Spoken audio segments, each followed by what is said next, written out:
Bismillahirrahmanirrahim. Mithalul isti'aratil maqniyati.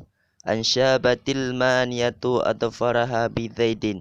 Syubihatil maniyatu bisub'i bijami'il iktiyali fi kullin. Wa khudifal musyabbahu bihi wa huwa sub'u wa rumidha lahu bisyai'in min lawadhimihi. Wa huwal adfaru ala sabilil isti'arati bil kinayati wa takhili.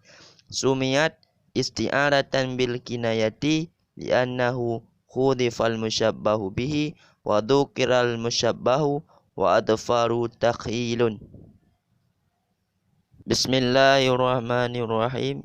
Dengan nama Allah yang Maha Pengasih lagi Maha Penyayang. Bermula contoh isti'arah yang makniyah itu telah mencangkram oleh maniyah akan kukunya maniyah yang melekat ianya kuku bisidid dengan sidid. Ia serupakan akan maniyah dengan subuh dengan persamaan iktiyalil meminasakan fi kullin pada tiap-tiap. Dan dibuang akan lafaz musyabbah bih dan bermula dianya lafaz musyabbah bih itu subuh. Dan diisyarah lahu baginya lafaz musyabbah bih dengan sesuatu daripada lawazimnya lafaz musyabbah bih. Dan bermula lawazimnya musyabbah bih itu adfar atas jalan isti'arah bil kinayah dan isti'arah takhiliyah. Sumiyah dinamakan akannya majas akan isti'arah bil kinayah karena buat sungguh halwasyaan dibuang akan lafaz musyabbah bih dan disebut akan lafaz musyabbah.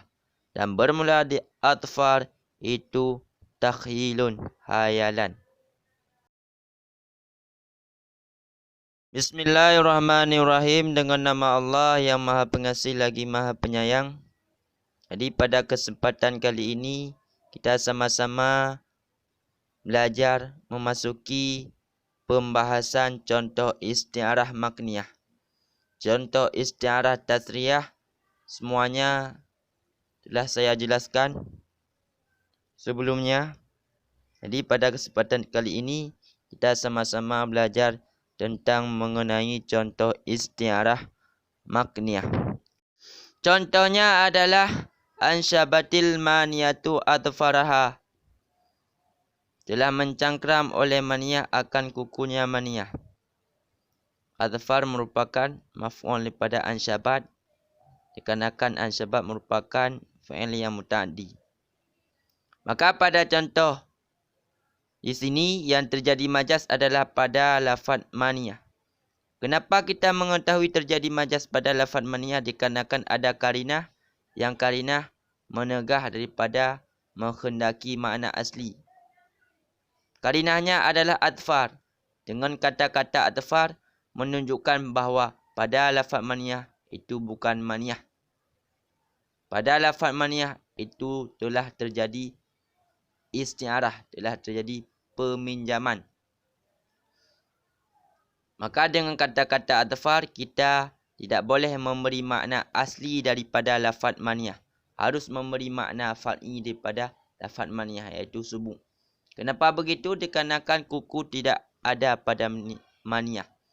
Kuku cuma ada pada subuh. Proses terjadi majas yang paling awal adalah diserupakan. Diserupakan maniyah dengan subuh dengan persamaan iktiyali meminasakan. Jadi bila kita menyerupakan sesuatu dengan sesuatu yang lain harus ada hubungan. Bila tidak ada hubungan maka tidak boleh kita menyerupakan sesuatu perkara kepada perkara yang lain. Maka pada contoh di sini diserupakan maniyah dengan subuh boleh diserupakan dikarenakan antara maniyah dengan subuh ada hubungan. Hubungannya musyabbahah. Hubungannya sama-sama memiliki sifat yang sama iaitu sama-sama memiliki sifat meminasakan. Bila mencangkram oleh maniyah juga binasa dan bila mencangkram oleh subuh juga binasa. Maka boleh kita serupakan maniyah dengan subuh dikarenakan ada hubungan. Kemudian setelah diserupakan Kemudian setelah diserupakan pada contoh di sini, dikarenakan contoh makniyah, dibuang. Pada contoh di sini dibuang lafaz musyabbah bih, iaitu semu'. Setelah dibuang semu', disebutkan lafaz musyabbah iaitu maniyah, dikarenakan ini merupakan contoh makniyah.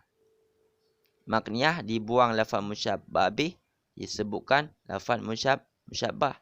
Kalau isti'arah tasriyah dibuang lafaz musyabbah, disebut lafaz musyabbah bih.